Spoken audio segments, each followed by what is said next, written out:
Hello guys, आज चाहिँ मेरो चाहिँ सुरतदेखि बरौदाको राइड थियो। मेरो चाहिँ आज चाहिँ सुरतदेखि बरौदा आउनुपर्ने थियो। मेरो चाहिँ अङ्कल देख्न सक्नुहुन्छ, अङ्कल अगाडि गइरहनु भएको छ। अनि आज चाहिँ म चाहिँ सुरतदेखि बरौदा ठुलमम्मीको रुमतिर जाँदैछु। अनि म चाहिँ अब भोलि चाहिँ मेरो नेपालको टिकट छ, भोलि चाहिँ म नेपाल जाने भएको छु। त्यसैले अनि त्यसपछि म चाहिँ होटलतिर आएको थिएँ आफ्नो हिसाब लिनको लागि। होटलतिर आएँ अनि त्यसपछि अनि टक्क अनि आफ्नो मेरो आजको लुक चाहिँ हेर्न सक्नुहुन्छ गाइस कस्तो छ। कमेन्ट गरिदिनु होला है, लाइक कमेन्ट सब्सक्राइब गर्नु होला। अनि मेरो चटक देख्नु एकछिन।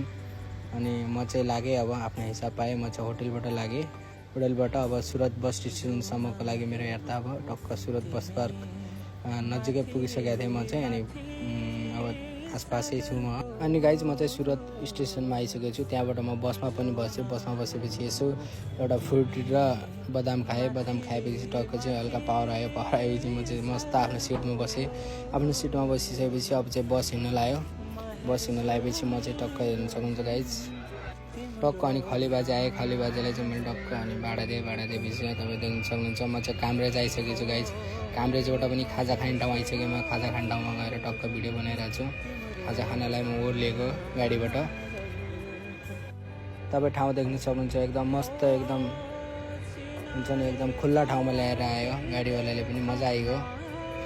अनि देख्न सक्नुहुन्छ नास्ता पसलहरू छ, खाजाहरू छ। अनि त्यहाँबाट खाजा खाएर पनि हामी चाहिँ हिँड्न लाग्यौँ अब बरौदातिर।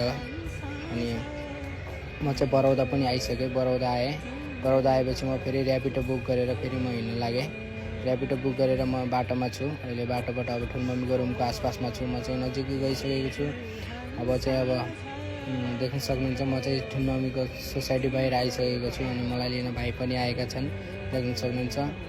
आजको लागि यति नै मिनी ब्लग, आजको लागि यति नै गाइस। अब फेरि भोलि पर्सि ब्लग आउँछ आउँदैन थाहा छैन। म चाहिँ बाटोमा हुनेछु। बाटोमा तपाईँलाई थाहै छँदैछ, इन्डियाबाट आउँदा